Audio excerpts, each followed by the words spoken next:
All right, Tim Dillon joins us with more on his special and his pushback on wokeism. Tim, great to have you.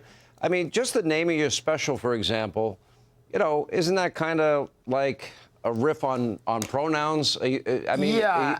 I mean, you'll have to watch it till the end. The last joke in it, it's referenced, but yeah, you know, listen, I think it's a luxury to be offended by something, and I think for a couple of years we were really into words, and people were offended by things, and like the Democratic Party made the last week of the election about a joke they didn't like at a rally that a comedian made, and most people are concerned with real things like their safety, the amount of money they have, you know, their families.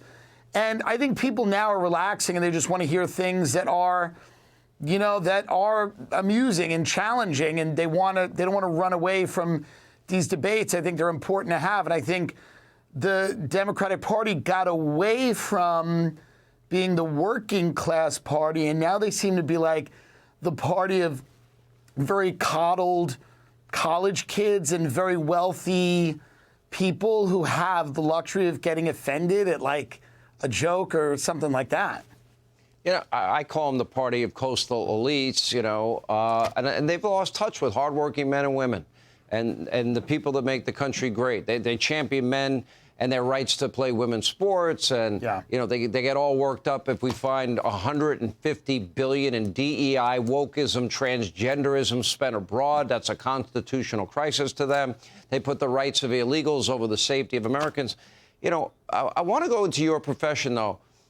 I want comedians like you to have the freedom to say whatever the hell you want. Yeah. When I watch Chappelle and I watch Chris Rock and certain other comedians, they say what they want, and guess what? I laugh because they're funny. Yeah, I don't think you have to agree with the comic. I don't think you have to think that the comic is right. I think you just have to think that it's funny and that maybe it's thought-provoking, and I think that's what we all try to do. When you look around at certain things in our society, you have to laugh at them, right? I mean, like, they're absurd, and if you behave in an absurd manner, people have to criticize you, you know? It's like, you know, I live in Los Angeles, and if there's not a city that's absurd as Los Angeles, you know, then I don't know what is. You know, it's kind of a crazy place. And a lot of the things don't seem to make any sense, so you got to point that out if your job is to point things out. Isn't it, can you imagine, isn't it obvious why Fallon and Colbert and Kimmel are dying? Because they just have an agenda.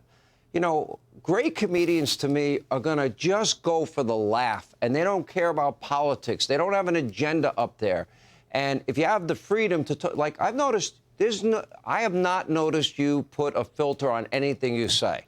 Well, so that kind of makes you unique, and I think that's a big reason for your huge success. Am I wrong? Well, I mean, listen, I try to say things I think are funny and or, you know, interesting, and then they become funny. And I don't care if people in the audience agree with me. I'm not telling you who to vote for. I don't tell you what to do. I don't tell you how to raise your kids. But I just point out things that I find to be insane, and people look at that and hopefully laugh.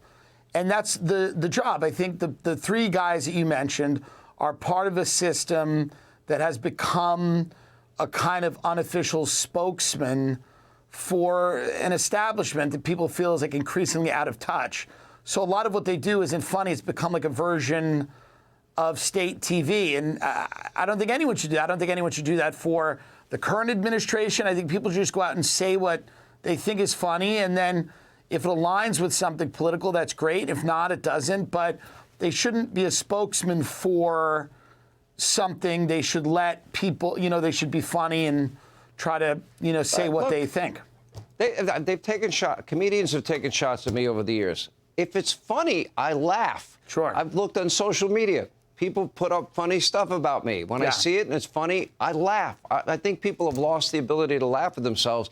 Is there anything in the back of your head when you're on stage that you won't say because, I don't need that headache? If I haven't figured out a way to make it funny, then I won't say it. But I don't think there's any topic that I won't go near. I just have to do the work to make it funny. Yeah, well, you're doing a good job. And Thank you. I think we need a new rule, and the rule's got to be comedians, no topic is off limits. You can say any word you want to say, and if you don't like them, don't watch them or don't go to their show. Right. That's called freedom. I'd like to live in a free country. Yeah, that is free. All right. Anyway, congratulations. Appreciate you being with us. Hey, Sean Hannity here. Hey, click here to subscribe to Fox News YouTube page and catch our hottest interviews and most compelling analysis. You will not get it anywhere else.